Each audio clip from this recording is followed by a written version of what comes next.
ISLന്റെ പുതിയ സീസണിലേക്കുള്ള ബ്ലാസ്റ്റേഴ്സിന്റെ 6 വിദേശ താരങ്ങളുടെ ലിസ്റ്റ് ഇതുവരെ ക്ലിയറാകാതെ ഇരിക്കുമ്പോൾ ലെസ്കോവിച്ചിനും ദിമിക്കുമാണ് ഇനി പകരക്കാർ വരേണ്ടത്.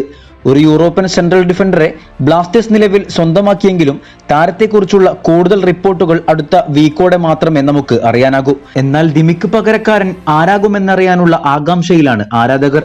നിലവിൽ ISLൽ കളിച്ച് പരിചയസമ്പത്തുള്ള ഒരു വിദേശ സ്ട്രൈക്കറെയാണ് ബ്ലാസ്റ്റേഴ്സ് സ്വന്തമാക്കാൻ ശ്രമിക്കുന്നത് എന്ന റിപ്പോർട്ടുകൾക്ക് പിന്നാലെ അത് അർമാൻഡോ സാദിക്കുവാണെന്ന പുതിയ റിപ്പോർട്ടുകളും വരുമ്പോൾ അടുത്ത 24 മണിക്കൂറിനുള്ളിൽ കാര്യങ്ങൾ ഏകദേശം തീരുമാനമായേക്കും.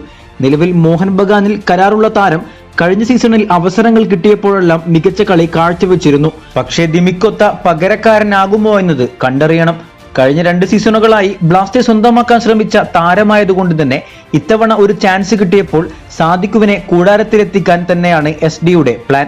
സോ അടുത്ത 24 മണിക്കൂറിനുള്ളിൽ ഇൻട്രസ്റ്റിംഗ് ആയിട്ടുള്ള അപ്ഡേറ്റ്സുകൾ പ്രതീക്ഷിക്കാം. എന്നാൽ ഇതല്ല ട്വിസ്റ്റ്. നിലവിൽ തായ്ലാന്റിലെ ബ്ലാസ്റ്റേഴ്സ് പ്രീ സീസൺ ക്യാമ്പിൽ ഒരു പുതിയ വിദേശ താരം പരിശീലനം നടത്തുന്നുണ്ട് എന്നാണ് നിലവിൽ ലഭിക്കുന്ന ഏറ്റവും പുതിയ റിപ്പോർട്ട്. മിക്കവാറും അത് ലെസ്കോവിച്ചിന്റെ പകരക്കാരനായേക്കാം. എന്തായാലും കൂടുതൽ റിപ്പോർട്ടുകൾക്കായി കാത്തിരിക്കാം.